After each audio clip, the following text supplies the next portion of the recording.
5, 4, 3, 2, 1, go! Coexistence is impossible.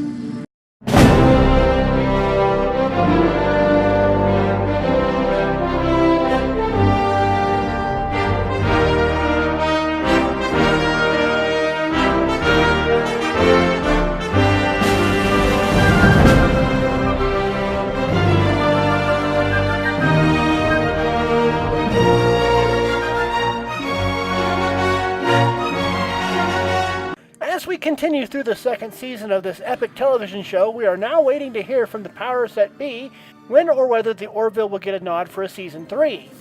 For the die-hard fans, of which I am one, renewal of the Orville for a third season is almost a given. We're just waiting for the official word, which we figure will come before the wrap on season 2. For those of you who are a bit more level-headed, or perhaps for those who don't like the show, or perhaps have never liked the show, you may be wondering what the big deal is.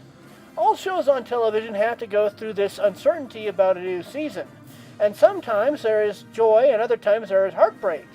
Why can't we just wait like everybody else? I can tell you simply, we shouldn't, and you shouldn't.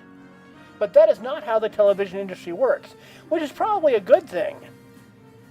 What if television shows were done more like professional sports contracts, where the company would sign a contract for a set number of shows, and lock that show into a production for a certain number of years, while paying that show some money for each episode produced? That might sound good, but there are some interesting examples of where such a system would fall apart. Remember this episode of the largely forgettable third season of Star Trek's original series? The fans sent the network an avalanche of letters which convinced them to allow for a third season. But the episodes of that third season were subpar on the average. If the producers of Star Trek had been on contract for a fourth or a fifth season, but produced a third season quality product, the networks would be on the hook and losing money for up to 2 years. In the case of the Orville, the quality of the episodes has generally been steadily good, with a bit of a dip at the beginning of the second season. If I were a network producer after seeing these episodes, I would have advised the showrunners to come back a bit later, hopefully when the show is performing a bit better. I will go into my reasons for the dip at the beginning of the second season in a future episode. So, guaranteeing a third or fourth season in contracts could be done, but generally isn't, even when the man we are talking about here seems to turn anything he gets involved with into piles of gold. At about this point, Seth MacFarlane should just be managing Hollywood entirely. So what is keeping the renewal of the Orville from being announced? Well, it seems that part of it entails some negotiations between the show producers and the network. Given my sources, it does not sound as if the question is if there will be a third season, but the details of when, how long, and so forth.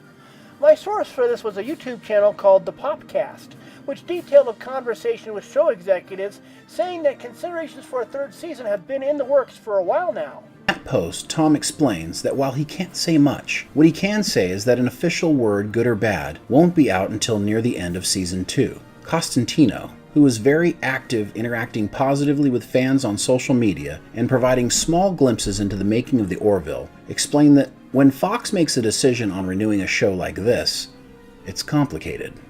The Orville is not a typical Fox-in-the-Box network show, like Lethal Weapon, where the series comes in at a specific price and can be on the air with a typical 4-month turnaround. He explains that the Orville is shot like a streaming show, produced like a movie, and is more expensive than a standard Fox show, which all leads to the complications of why a renewal is not an easy choice. Tom was very clear that talks about a Season 3 have been in many engaged states for longer than we can imagine. What this tells me is that Fox loves the Orville about as much as we do. They just have to get all of their krill in a row on this. Either that, or they just like all the jars of pickles that the fans keep sending them. Hey guys, mix in some sweet pickles along with the dill ones.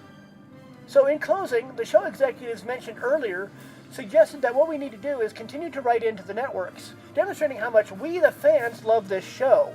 Send pickles! Put the hashtag up there, and share it with all of your friends. Hell, do an Orville house party to get more people into the show. Basically, do what you know you can do to help renew the Orville.